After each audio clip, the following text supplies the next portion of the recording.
ये कहानी 2013 की है, जब वान्या अपने 3 दोस्तों देव, अली और निधि के साथ हिमाचल प्रदेश के कुल्लू शहर में 4 दिन की ट्रिप के लिए आई थी। उनकी ट्रिप के आखिरी दिन दशहरे का त्योहार था और कहते हैं कि कुल्लू का दशहरा पूरे इंडिया में बहुत फेमस है। इसलिए वान्या ने अपने दोस्तों से जिद करी कि अपने घर दिल्ली जाने से पहले वो ये मेला देखना चाहती है। सब खुशी खुशी मान गए और अपना सारा सामान गाड़ी में रखकर मेले के लिए निकल गए। वो अब मेले से कुछ ही दूर थे कि उन्हें लगा कि जैसे उनकी गाड़ी के टायर के नीचे कुछ आ गया हो। अली गाड़ी से उतरा और उसने देखा कि वो एक चौराहे पर खड़े थे और उनकी कार के टायर के नीचे एक मरी हुई काली बिल्ली और एक नींबू पड़ा था। अली ने यह बात सबको बताई। अली को लग रहा था कि उनके साथ किसी ने कोई मजाक किया है। निधि और देव भी अली की बात से सहमत हो गए, पर वान्या को कुछ अजीब सा इंट्यूशन आ रहा था, जैसे कुछ गलत होने वाला हो। वान्या किसी को कुछ बताती उससे पहले ही अली गाड़ी में बैठा और गाड़ी चलाने लगा। वो लोग कुछ ही दूर पहुंचे थे कि उनकी गाड़ी अचानक से रुक गई। देव ने बाहर निकलकर देखा तो गाड़ी का वही टायर फट गया था जिसके नीचे वो बिल्ली और नींबू आए थे। ये देखकर सबने डिसाइड किया कि मेला थोड़ी ही दूर है और वो चारों वहां तक वॉक करके चले जाएंगे। चलते चलते निधि को फील हुआ कि जैसे उसे कोई वापस गाड़ी के पास बुला रहा है और वो बार बार पीछे मुड़कर देखने लगी। वान्या के साथ साथ चलते हुए देव ने नोटिस किया कि वान्या के जूतों पर खून लगा है। उसने वान्या से उस बारे में पूछा, पर वान्या ने कोई जवाब नहीं दिया। तभी अली अचानक से चलते चलते गिर पड़ा। उसके दोस्त उस पर हंसने लगे, लेकिन अली ने उठकर कहा कि किसी ने तो उसे धक्का दिया। सब ये सुनकर थोड़े हैरान हो गए, क्योंकि उन चारों के अलावा वहां कोई नहीं था। तभी दूर से उन सभी को वान्या के चिल्लाने की आवाज आई। उन्होंने पलट कर देखा तो दूर पीछे से वान्या भागती हुई आ रही थी। ये देखते ही देव, निधि और अली के पैरों तले जमीन खिसक गई।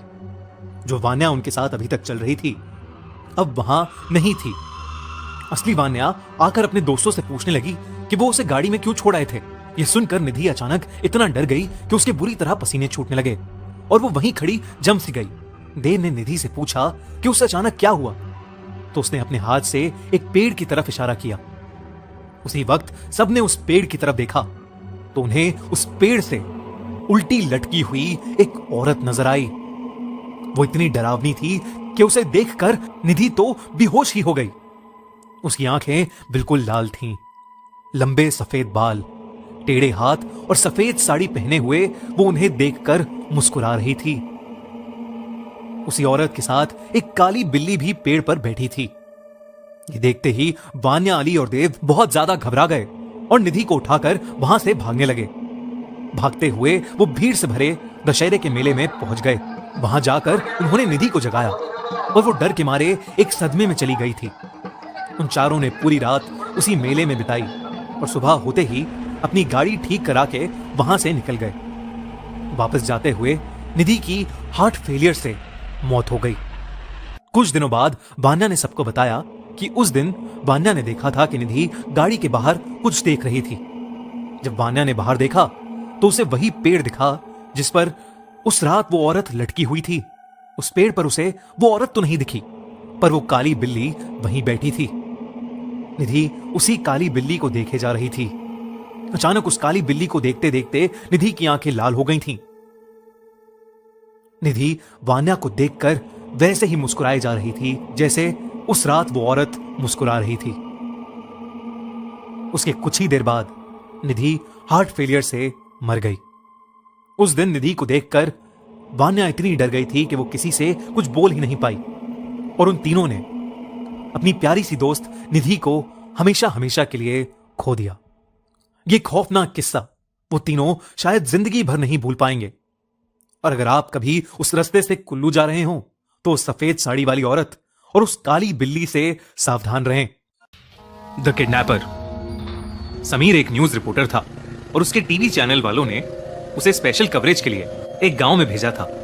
उस गांव में हर साल दशहरे और नवरात्रों के दौरान काली माता की एक महापूजा की जाती थी। उस पूजा में एक मेला लगता था जिसकी वजह से गांव का कुछ अलग ही माहौल रहता था। समीर जब वहां पहुंचा तो मेले की रौनक को देखकर दंग रह गया। पर इतनी रौनक और शोर शराबे के बीच में वहां एक भी बच्चा नहीं था। उसने वहां रहने वाले कुछ लोगों से बात की तो उसे पता चला कि पिछले 1 महीने से रात के समय बहुत से बच्चे मिस्टीरियसली गायब हो रहे थे।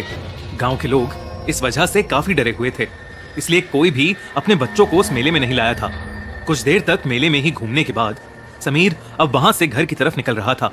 अपनी बाइक को स्टार्ट करते ही हेडलाइट की रोशनी में समीर को एक छोटी लड़की दिखी। वो लड़की वहां बस शांति से खड़ी हुई थी।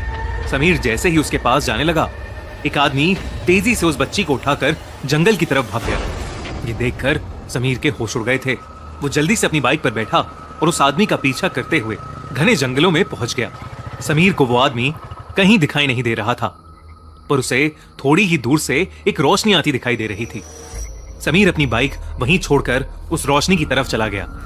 उस रोशनी की तरफ चलते चलते वो एक छोटे से गोडाउन के सामने पहुंच गया था।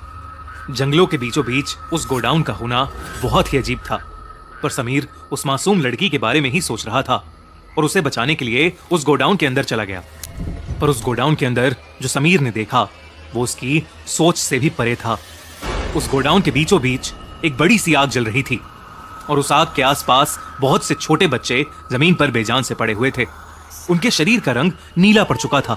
सिर्फ इतना ही नहीं, उस गोडाउन की दीवारों पर लाल रंग से कुछ निशान बने हुए थे और जितना समीर को समझ आ रहा था वो निशान शैतान की पूजा या फिर काला जादू करने के लिए बनाए गए थे। समीर ने कांपते हाथों से अपने मोबाइल से पुलिस को फोन मिलाया, लेकिन तभी समीर को अपने पीछे से एक जोर का धक्का लगा और वो जमीन पर गिर गया। समीर का फोन उसके हाथ से छूट गया और कहीं दूर जाकर गिरा। समीर ने घबराई हुई नजरों से अपने पीछे देखा तो उसके पीछे एक बहुत ही लंबा चौड़ा आदमी खड़ा हुआ था।